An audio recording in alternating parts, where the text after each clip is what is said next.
Hi, welcome to Metro Beauty Academy. I'm Caitlin, this is my model Savannah, and today we will be teaching you how to cover a blemish. Okay, so today I have already prepped her skin. We've already applied the foundation. You do want to apply your foundation first, that way you're going to be able to see what you're left with and what you do need to cover with your concealer. So we still have a slight blemish right over here that we're going to be covering. And also, don't pick your blemishes. We can cover up the color, but you can't really cover up the texture. And once you start picking at things, you create texture, and that's very difficult to cover. Okay, so since her blemish is red, we're going to use green to neutralize it. Red and green are opposites on the color wheel, so you use opposites to neutralize the colors.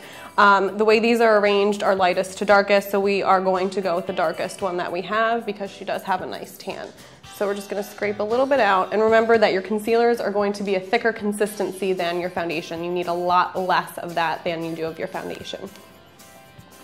Okay, so we do have our green concealer here because that is what we use to correct red. I'm just going to get a little tiny bit of my product on my brush, and I want to tap off the excess. If I go overboard with it, she's going to start looking cakey.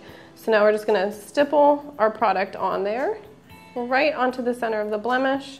And I'm going to remove all the excess off of my brush now because I want to blend. I don't want to add any more product.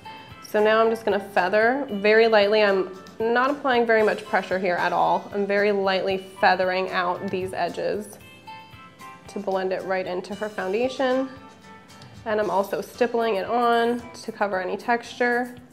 And now I do see a tiny bit of an edge there, not too much. I'm going to take my brush again. Now I'm going back into the foundation that I had previously made for her. I'm going to get a little bit of that and use that around that seam that I see.